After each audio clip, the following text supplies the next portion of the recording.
Bible సెలవిస్తూ ఉన్న మాట ఏమిటనంటే, చక్కని మాట మనము చూస్తాం. కొరింథీయులకు రాసిన పత్రికలో మనం ఒక మాట చూస్తామండి. హల్లెలూయా. 15వ అధ్యాయము 19వ వచనం. ఈ జీవిత కాలము మట్టుకే మనము క్రీస్తునందు నిరీక్షించే వారమైన ఎడల మనుషులందరికంటే దౌర్భాగ్యులమై ఉందుము.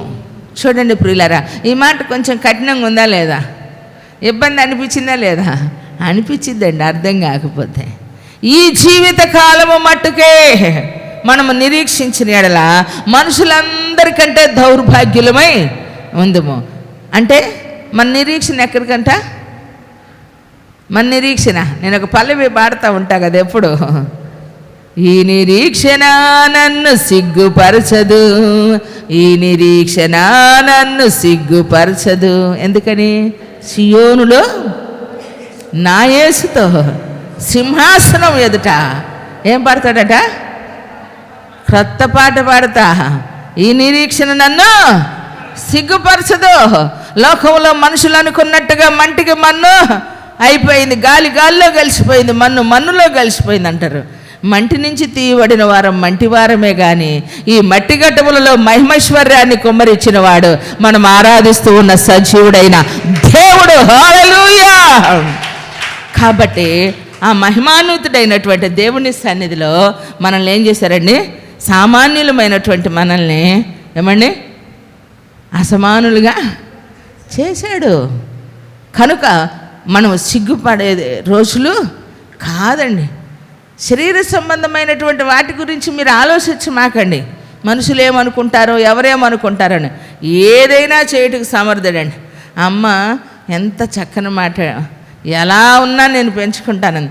ఇదే సేమ్ సిచ్యువేషన్ అండి. మా దగ్గర ఇప్పుడు డాక్టర్గా చేస్తూ ఉన్నాడు కదా జాషువా, ఇక్కడికి కూడా వాక్యం చెప్పడానికి వచ్చాడు. యవనస్తుడు, డాక్టర్ ఉద్యోగం చేస్తూ 5th మంత్ 6th మంత్ వచ్చినా నోసు పెరగలేదన్నారు, ముక్కు ఎదగలేదు, అన్ని అవయవాలు ఎదిగినాయి అని చెప్పిన పరిస్థితి ప్రియులారా. ఎందుకంటే ఒక్కొక్కటి జీన్స్ పరంగా కూడా ఏమైనా ప్రాబ్లమ్స్ ఉన్నాయని కూడా చూశారు. ఏమీ లేదు, కానీ ఇబ్బంది కదా. అసలు ముఖానికి ముక్కే కదా అందం, ముక్కే కదా. అయితే వాళ్ళ అత్తయ్య గారు కూడా మంచి ప్రార్థనా పరురాలు. నేను కూడా చెప్పాను, అబ్బాయి ఇప్పుడు ఒకప్పుడు తెలియదు, ఇప్పుడు అన్నీ తెలుస్తూ ఉన్నాయి కాబట్టి అంతా బాగుంటేనే యాక్సెప్ట్ చేయండి, లేదంటే ప్లాన్ చేసుకోండి. ఏదైనా బాధపడలేవు నాన్న అంటే, చిన్నప్పటి నుంచి కష్టజీవి అబ్బాయి, మంచి శ్రమను అనుభవించిన వ్యక్తి అన్నమాట. అన్ని పరిస్థితులు తట్టుకున్నావు, ఇక లైఫ్ లాంగ్ ఆ శ్రమ నీకు ఉండకూడదు, ప్రార్థన చేద్దాం. దేనికైనా సమర్థుడు. పుట్టే అంతవరకు వాళ్ళకి నాకే తెలుసు ఆ విషయాలు, వాళ్ళ ఫ్యామిలీకి నాకే తెలుసండి. ఎందుకంటే బాధ కదా. అయితే ఆమె ఒకే మాట అందంట, తీయించొద్దు, పెరిగినా పెరగకపోయినా చూద్దామన్నారట డాక్టర్లు. వాళ్ళ అత్తయ్య గారు అందంట, ఒకవేళ ఏదైనా లోపంగా పుడితే ఆ బిడ్డను నేను పెంచుకుంటానందంటని.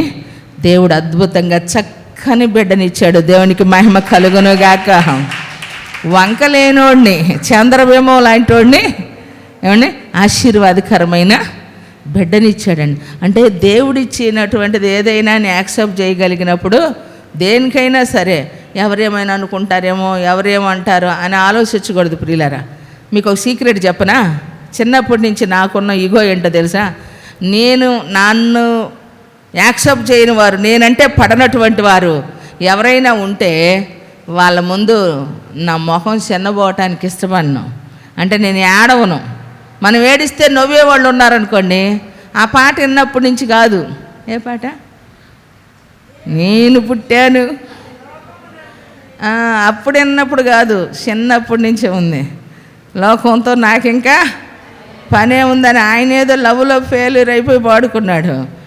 నేను ఫెయిల్యూర్ అవ్వకపోయినా నా దేవుని సన్నిధిలో ఉన్న కసి రాసం ఏంటంటే, మనల్ని చూసి ఎగతాళి చేసే వాళ్ళ దగ్గర మనం తక్కువగా ఉండకూడదు.